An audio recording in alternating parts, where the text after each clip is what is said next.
Terima kasih Tuhan, Kau Bapa yang baik. Engkau Bapa yang mengasihiku, tak Kau pandang bentuk dan rupaku. Engkau mengasihiku dengan sepenuh hati, tak pernah sama seperti dunia ini. Engkau Bapa yang mengajariku melewati alam yang kelabu. Kau yang buatku terbang bagaikan raja wali, mengatasi segala pencobaan. Kau Bapa-Ku yang baik, mengerti bahasa tetesan air mata, tak Kau biarkan ku berjalan sendirian, sebab Kau Bapa-Ku yang baik. Kau Bapa-Ku yang baik,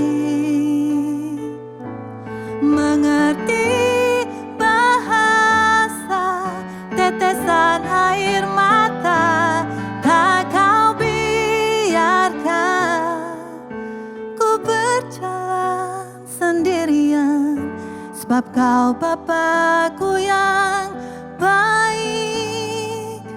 Engkau sungguh baik. Terima kasih Tuhan. Haleluya Yesus.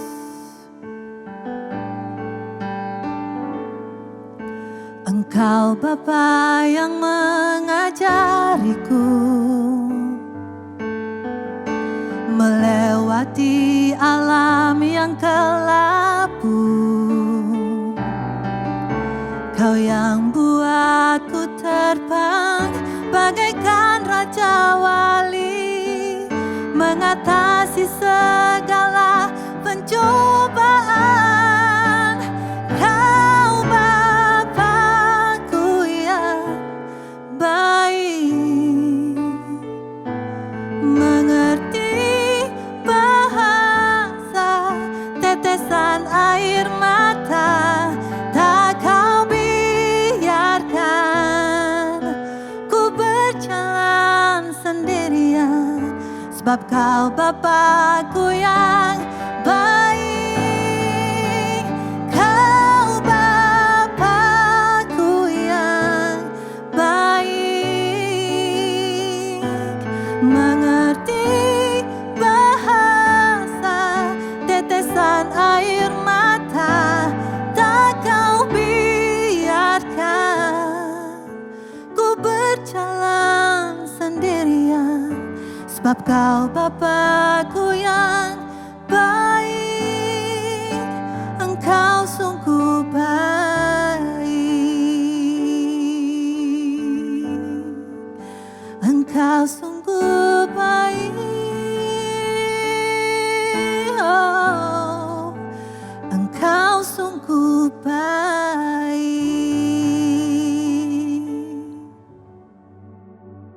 Puji Tuhan, hari ini kita kembali bisa merenungkan firman Tuhan lewat Rise Up.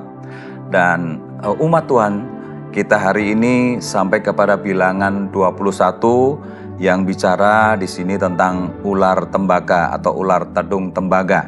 Nah, kalau kita membaca dari mulai ayat 4 dan seterusnya, kita melihat di situ sebelumnya orang Israel ini sedang mengalami satu perjalanan yang panjang ketika mereka lelah dan memutar begitu panjang mengelilingi tanah Edom, sebab mereka tidak melewati jalan terdekat. Nah, bangsa ini tidak dapat lagi menahan hati di tengah-tengah jalan.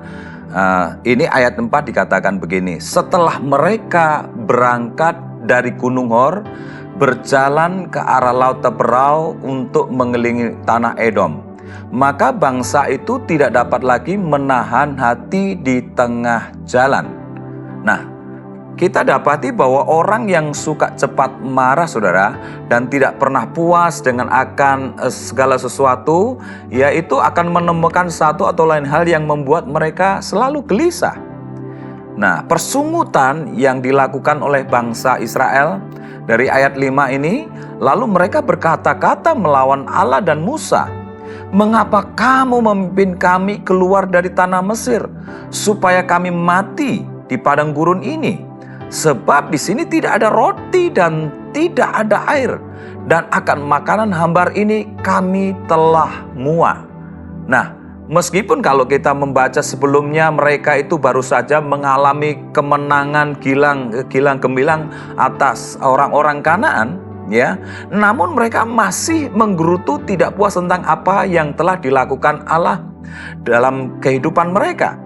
Mereka mempunyai makanan yang berlimpah-limpah, dan sekalipun begitu mereka mengeluh tidak ada roti dan air. Penghakiman yang adil akan datang dari Tuhan, dan akhirnya mereka, karena sungut-sungut mereka, terjadi di dalam ayat yang ke-6.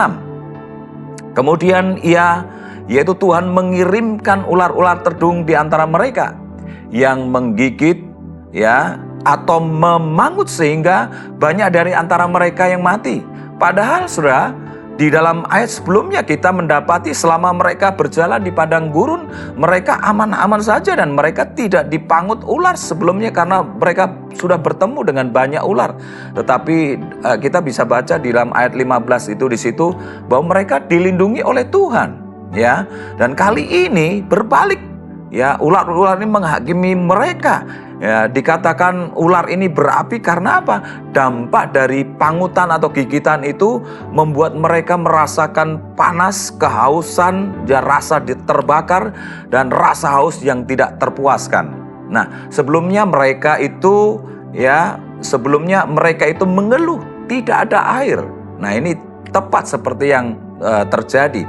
Nah, sudah sewajarnya orang-orang yang tidak bersyukur atas belas kasih yang dibuat oleh Tuhan akan merasakan penghakiman-penghakimannya. Itu sebabnya kita akan selalu belajar bersyukur dari peristiwa ini.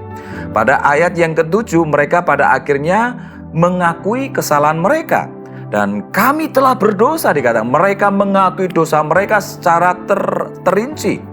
Dan kami berkata-kata melawan Tuhan dan Engkau, dikatakan. Betapa cepatnya kalau peristiwa ini kita amati bahwa mereka berubah dari yang sebentar mereka berseteru dengan Musa, dan sekarang dijadikan lagi teman yang dekat Musa itu, dan seolah-olah hanya Musa yang akan membela mereka di hadapan Tuhan.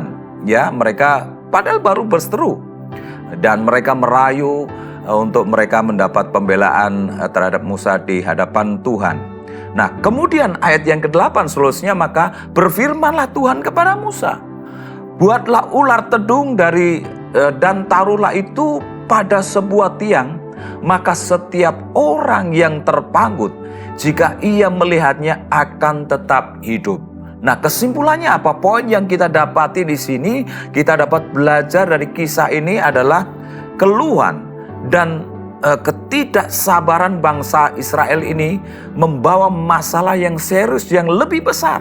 Kita belajar untuk bersabar, saudara, untuk bisa mengandalkan Allah dan mempercayai rencananya yang begitu luar biasa kepada kita, daripada kita bersungut-sungut dan menghadapi kesulitan itu. Ya, kita mari belajar mengandalkan Tuhan. Nah, bangsa Israel ini harus memandang ular tembaga, akan tetapi mereka yang memandang itu akan hidup. Artinya apa? Mereka percaya kepada firman Tuhan dan dengan sungguh-sungguh memandang ular itu. Ini bicara tentang iman, saudara, yang tulus dan pertobatan kepada Tuhan Yesus yang adalah satu kunci untuk sebuah keselamatan. Nah, Allah menyediakan jalan keselamatan. Meskipun bangsa Israel menerima hukuman atas dosa mereka, yaitu serangan ular berbisa ini, Tuhan menyediakan jalan keluar melalui ular tembaga yang diletakkan di atas tiang.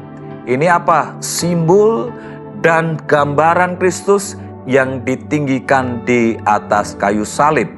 Ini menunjukkan bahwa kasih dan belas kasih Allah tetap ada bahkan di tengah penghakimannya. Oh, kita bersyukur saudara bahwa ternyata Tuhan mengasihi kita dalam keadaan apapun. Tidak pernah berubah kasih Tuhan itu terhadap kita. Kita bersyukur, mari kita mengenal Allah yang kudus itu dan hilangkan persungutan, hilangkan segala hal yang membuat kita meragukan pekerjaan Tuhan dalam kehidupan kita. Melainkan percayai dengan iman sungguh-sungguh pekerjaannya yang berlangsung sampai hari ini yang tidak pernah surut. Mari kita berdoa.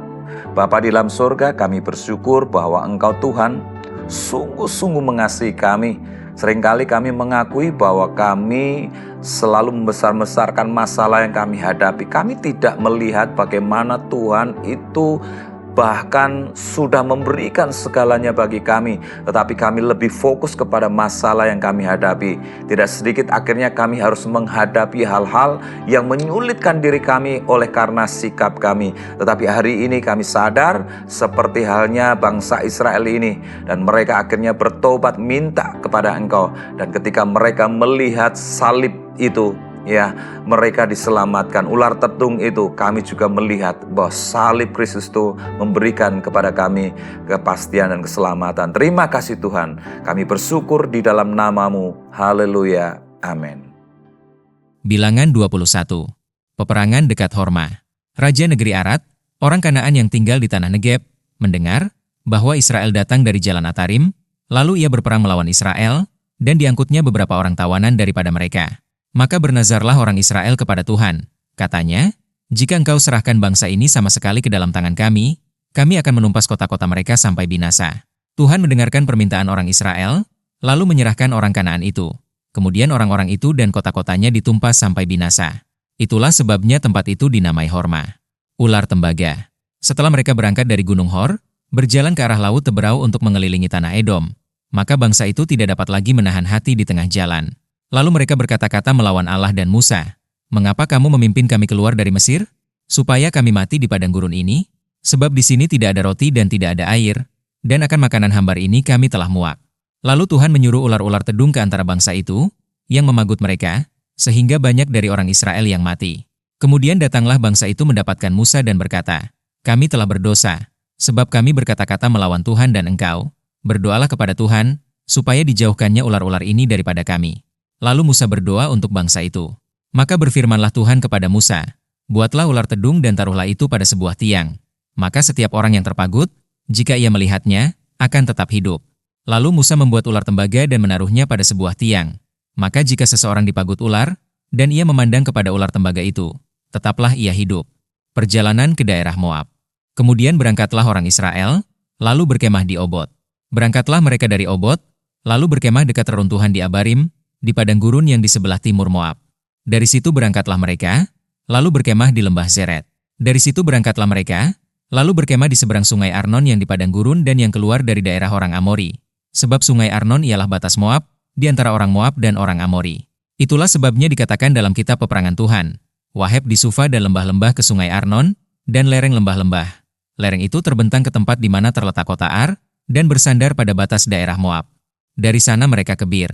Inilah sumur di mana Tuhan berfirman kepada Musa, "Kumpulkanlah bangsa itu, maka aku akan memberikan air kepada mereka." Pada waktu itu orang Israel menyanyikan nyanyian ini, "Berbual-bualah, hai sumur, mari kita bernyanyi-nyanyi berbalas-balasan karena sumur yang digali oleh raja-raja, yang dikorek oleh kaum bangsawan di antara bangsa itu dengan tongkat-tongkat kerajaan, dengan tongkat-tongkat mereka. Dan dari padang gurun mereka ke Matana, dari Matana ke Nahaliel, dari Nahaliel ke Bamot, dari Bamot ke lembah yang di daerah Moab, dekat puncak gunung Pisga yang menghadap padang belantara. Peperangan melawan Sihon, Raja Hesibon. Kemudian orang Israel mengirim utusan kepada Sihon, Raja orang Amori, dengan pesan, "Izinkanlah kami melalui negerimu. Kami tidak akan menyimpang masuk ke ladang-ladang dan kebun-kebun anggurmu. Kami tidak akan minum air sumurmu. Di jalan besar saja kami akan berjalan, sampai kami melalui batas daerahmu." Tetapi Sihon tidak mengizinkan orang Israel berjalan melalui daerahnya, bahkan ia mengumpulkan seluruh laskarnya, lalu keluar ke padang gurun menghadapi orang Israel, dan sesampainya di Ahas berperanglah ia melawan orang Israel. Tetapi orang Israel mengalahkan dia dengan mata pedang dan menduduki negerinya dari sungai Arnon sampai ke sungai Yabok, sampai kepada Bani Amon, sebab batas daerah Bani Amon itu kuat. Dan orang Israel merebut segala kota itu, lalu menetaplah mereka di segala kota orang Amori, di Hesibon dan segala anak kotanya. Sebab Hesibon ialah kota kediaman Sihon, raja orang Amori. Raja ini tadinya berperang melawan Raja Moab yang lalu, dan merebut dari tangannya seluruh negerinya sampai ke sungai Arnon. Itulah sebabnya penyair-penyair berkata, "Datanglah ke Hesibon, baiklah dibangun, dan baiklah diperkuat kota kediaman Sihon itu. Sebab api keluar dari Hesibon, nyala dari kota kediaman Sihon, yang memakan habis Moab, yang berkuasa atas bukit-bukit di sepanjang sungai Arnon. Celakalah engkau, ya Moab, binasa engkau, ya bangsa Kamos. Ia membuat anak-anaknya lelaki menjadi orang-orang pelarian, dan anak-anaknya perempuan menjadi tawanan kepada Sihon, raja orang Amori. Kita telah menembaki mereka, Hesibon binasa sampai ke Dibon, dan kita menanduskannya sampai ke Novah, yang terbentang sampai ke Medeba. Peperangan melawan Og, raja Basan. Demikianlah orang Israel diam di negeri orang Amori. Setelah Musa menyuruh orang mengintai kota Yaezer, mereka merebut segala anak kota Yaezer dan menghalau orang-orang Amori yang ada di situ. Kemudian berpalinglah mereka dan maju ke arah Basan. Lalu Og, raja Basan, beserta segala rakyatnya maju ke Edrei menjumpai mereka untuk berperang. Tetapi Tuhan berfirman kepada Musa, "Janganlah takut kepadanya, sebab aku menyerahkan dia dengan seluruh rakyatnya dan negerinya ke dalam tanganmu, dan haruslah kau lakukan kepadanya seperti yang kau lakukan kepada Sihon, raja orang Amori, yang diam di Hesibon." Maka mereka mengalahkan dia dan anak-anaknya dan seluruh rakyatnya, sehingga seorang pun dari mereka tidak ada yang dibiarkan terlepas. Lalu mereka menduduki negerinya.